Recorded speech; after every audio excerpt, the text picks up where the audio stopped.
नमस्कार दोस्तों, मैं डॉक्टर मिकी सिन्हा फिर से एक बार आपके सामने। और आज मैं इसी श्रृंखला को कंटिन्यू करने वाली हूँ कि ध्यान में उतरने से पहले कौन कौन सी चीज़ों का हमें पता कर लेना चाहिए, कौन कौन सी जो चीज़ों की तैयारी हमें कर लेनी चाहिए ताकि जब हम ध्यान में या साधना में उतरे तो हमें वापस लौटने की ज़रूरत ना पड़े और हम आसानी से उसको अचीव करते चले जाएं जो भी हमें करना है ध्यान के दौरान।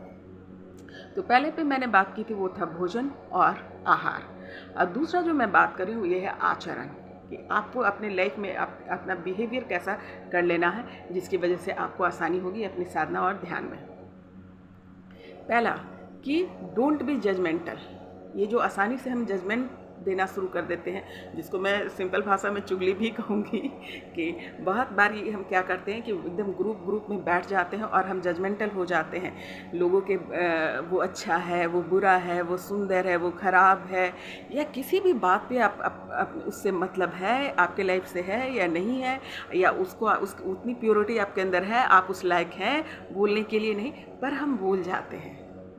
देखिए, नारियों का अशुद्धता आपके विचारों से भी पड़ता है। तो आप क्या विचार वहाँ पर आपके विचार बन रहे हैं, आपको लगता है मैं ऐसे ही बोल गया, क्या हुआ, थोड़ा डिस्कशन तो कर लिया, पर जाने अनजाने में वो अशुद्धता आपके अंदर जमा होती जाती है। और साधना में आपको ये सब पर आपको फिर आपके लिए डिफ़िकल्टीज क्रिएट होने लगेगी, क्योंकि आप लगातार ध्यान करेंगे, मंत्र उच्चारण करेंगे और आप उस स्थिति पे नहीं पहुंच पाएंगे तो आपको फिर डिप्रेशन होने लगेगा कि अरे मैं इतना कर रहा हूँ फिर भी ये क्यों नहीं हो रहा है, क्योंकि आपके डेली रूटीन में वो जो जितना आप ध्यान कर रहे हैं उससे ज़्यादा आप स्टोर कर रहे हैं इम्प्योरिटीज। जजमेंटल ना हो। और कभी कभी ऐसा भी होता है, स्त्री हो या पुरुष, किसी जेंडर बेसिस की बात मैं नहीं कर रही हूँ, बैठ करके किसी सेक्स ही स्टोरी पे बात करने लगे, या पॉर्न पे बात करें, या नंगी तस्वीरों पे बात करें, इस प्रकार का भी विचार आप लगातार कर रहे हैं। आपको लगता है बस क्या हुआ, थोड़ा सा डिस्कशन किया और ये इंटरटेनमेंट ही तो हुआ, पर वो विचार जो है स्टोर होता है और वो भी जाकर आपके लिए ब्लॉकेज क्रिएट करेगा। फिर सब चीज़ आपको रिलीज करना होगा। फिर आप सोचेंगे कि अरे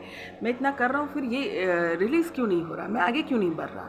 उसके रीज़न ये भी होते हैं। तो आपके आचरण में भी जो है ये आ जाना चाहिए कि आप किसी भी चीज़ों पे, बेकार बातों पे डिस्कशन नहीं करेंगे, ग्रुप में नहीं बैठेंगे। और ये पहला। और दूसरा ये कि डोंट बी टच अदर्स, किसी को भी छुए ना।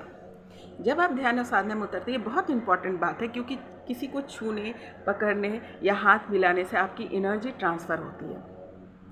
तो आप जब ध्यान, खासकर शुरुआती दौर में, तो एकदम ही ख्याल रखेंगे कि जब आप ध्यान और साधना कर रहे होते हैं तो आपकी जो एनर्जी या ऑरा बनता है तो क्या होता है, वो ट्रांजेक्ट हो जाता है दूसरे में, फिर वापस उसके लिए आपको रिकंटिन्यू करना पड़ता है। तो जब भी ये रूल्स है साधना की, जब ये रूल्स है कि जैसे भी आप साधना में उतरे, लोगों को छूना, लोगों से टच होना, ये सब बंद कर दें।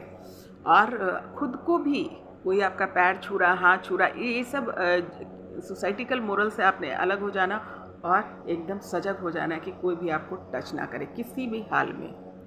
अब जो व्यक्ति शिव शक्ति हैं वो एक दूसरे को टच कर सकते हैं, क्योंकि शिव शक्ति सेम एनर्जी है, तो आपको यहाँ पर, और उसको साधना में आगे बढ़ाती है। तो शिव शक्ति वाले के लोगों के लिए उतना ये डिफ़िकल्टीज नहीं है, ये अच्छी बात होगी, उनके लिए फ़ायदा हो जाता है। पर अन्यथा जो भी बाहरी लोग आपको मिल रहे हैं, या फिर क्यों कितना भी करीबी क्यों ना हो, माता पिता ही क्यों ना हो, लेकिन आपने टच नहीं करना है। आप उस समय जो है एकदम उसी मोड में आ जाए। आप चाहें तो लोगों को कन्विंस भी कर सकते हैं कि मैं अभी प्रैक्टिस में हूँ और अभी मैं इस व्यवस्था में नहीं हूँ। अभी तो आपके कोरोना की वजह से कितने लोग की स्पिरिचुअल डेवलपमेंट हुई होगी, वो तो ब्रह्मांड ने व्यवस्था ही कर दी।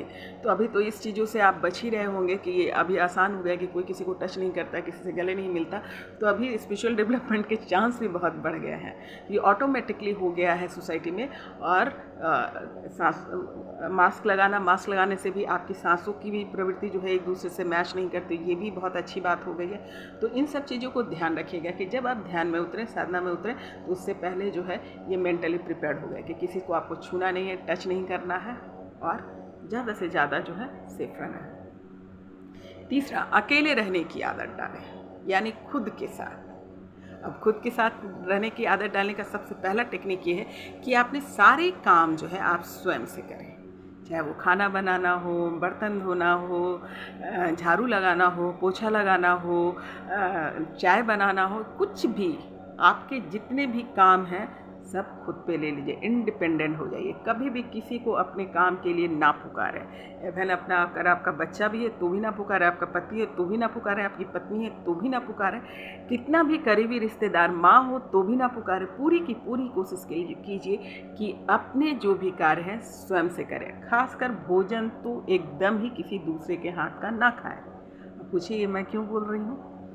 अब देखिए, भोजन जो बनाते हैं जब हम भोजन बना रहे होते हैं तो जो व्यक्ति इस भोजन को बना रहा होता है उसके संस्कार उसमें चले जाते हैं, क्योंकि जिस प्रकार की थॉट लेकर के, जिस प्रकार की सोच लेकर के वो भोजन बना रहे होते हैं वही थॉट उसके अंदर चले जाते हैं। हम सोचते हैं ना कि वो जैसे कोई काम करने वाले को, रसोइया को हमने रख लिया और वो भोजन बना रहा है। मान लो कि उसके जीवन में बहुत कुछ अच्छा नहीं चल रहा है, पैसों से रिलेटेड हो सकता है, या उसके लाइफ में कुछ ऐसी परेशानी होगी उससे रिलेटेड होगा, या वो दिमाग का कृपण होगा, कुछ भी हो सकता है। जिस प्रकार का वो सोच कर रखेगा उसी प्रकार की प्रवृत्ति उस सोच के साथ वो भोजन बनाएगा और आपके अंदर जाएगा। और अंदर जाएगा तो बहुत बार हम सोचते हैं कि अरे हम तो ऐसे नहीं हैं, पर ऐसा बिहेव क्यों कर रहे हैं। उसका बिकॉज ऑफ रीज़न ये होता है कि सम टाइम हम जहाँ से हम भोजन खा रहे होते हैं तो बनाने वाले लोग जो भोजन होते हैं उसके संस्कार हमारे अंदर आ जाता है। बड़ी बात ना, अपना तो झिलाना ही मुश्किल है, दूसरों का भी स्टोर कर लेना। अब क्या है कि भोजन भी बना रहे हैं, जब हम अब स्वयं से भोजन बनाएंगे तो उस समय भी जब हम भोजन बनाएंगे तो चूंकि एक खुद के लिए बना रहे हैं तो एक अच्छा थॉट तो जा ही रहा है उसमें। दूसरी बात कि भोजन बनाने समय भी कोई ना कोई मंत्र उच्चारण, कोई भजन या प्रार्थना कर सकते हैं। भजन और प्रार्थना भी वैसे ही जो मीनफुल हो ना, जिसके मतलब सही निकलते हो। ऐसा नहीं कि कुछ भी गा दिए, खाली मतलब डिमांड्स वाले गाए जा रहे हैं। बहुत सारे भजन में बहुत सारे डिमांड्स होते हैं, प्रार्थना में डिमांड्स होते हैं। डिमांड से ज़्यादा आपने जो है सत्य से रिलेटेड जो है प्रार्थना उसके तरफ जाइए, तो आपको वो जो है इन्हांस करेगा, क्योंकि आप जैसा सोचेंगे वैसे ही आप व्यवहार करेंगे। तो जो भोजन, जिस एनर्जी के साथ आप जो भोजन बनाएंगे वही आप खाएंगे, और खाएंगे तो ये आपको सपोर्टिव हो जाएगा, है ना। कोई निगेटिव चीज़ आपके अंदर नहीं जा रहा है, आप अपने साथ हैं। ज़्यादा से ज़्यादा कोशिश करें कि आप अकेले रहने का अपने साथ रहें, अपने साथ गाना गाएं, भजन गाएं, पेंटिंग करें, कुछ भी करें, मंत्र उच्चारण करें, अंदर ही अंदर इसी पे चिंतन करें कि ईश्वर कौन है, क्या है, मिलूँगा तो कैसे लगेगा। उनकी जब वो परमात्मा की जो रोशनी होती है उसका भाव कैसा होगा। त्राटक कीजिए, बहुत सारे त्राटक हैं, त्राटक के साथ जाइए। त्राटक की भी वीडियो मैं एक एक करके बनाऊंगी ताकि आपको समझ में आए। त्राटक के थ्रू जाइए ताकि आपका कंसंट्रेशन बने। तो अपने आप को पूरा उस मोड में डाल लीजिए, एकदम खुशी खुशी, कि आपको उसके सिवा कुछ सूझे ना और उसमें मज़ा आया। तो ये तभी हो सकता है जब ज़्यादा से ज़्यादा आप जुड़ेंगे। सिर्फ आकर बैठ जाने से और मंत्रोच्चारण कर लिया, सांसों पे ध्यान लगा ले, इससे नहीं होगा। आपको उस भाव में जाना होगा। तो आचरण पे ये कि आप जजमेंटल ना हो, किसी की चुगली और किसी की बातों में ना जाएं उसमें। दूसरी बात कि आप जो है अपने सेक्स से भी रिलेटेड बातें जो हैं, प्राइवेट बातें भी हैं, जो मजाक के रूप में भी उसे ना करें, और जब तक आप उस बात में सीरियस ना हो। क्योंकि काम ऊर्जा जो है, काम ऊर्जा आपके उग्र होने का भी कारण हो सकता है और ड्रेन होने का भी कारण हो सकता है। तो हम जब तक तैयार ना हो जाए उसको उग्र स्थिति में ले जाने का, हम उसे ड्रेन नहीं करें, है ना।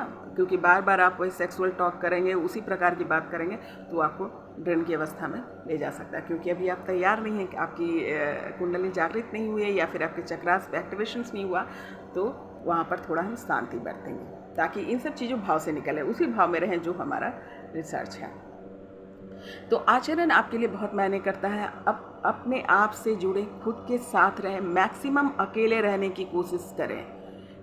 अगर क्या कहते हैं, इन सब चीज़ें तो हो ही गए और नहीं हो तो खुद को देखें गौर से, खुद को ही गौर से देखें, अपनी आँखें को देखें, आपके नाक को देखें, शीशे के सामने बैठकर खुद को ही देखें, लेकिन खुद के साथ रहें।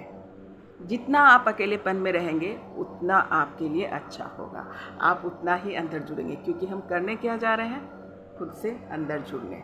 तो इन सब चीज़ों का माहौल बनाइए और इससे हम आगे बढ़ेंगे। और फिर मिलती हूँ नेक्स्ट भाग में। इसको अच्छे से समझिएगा, सुनिएगा, समझिएगा और इसको अपने जीवन में उतारने की कोशिश कीजिए।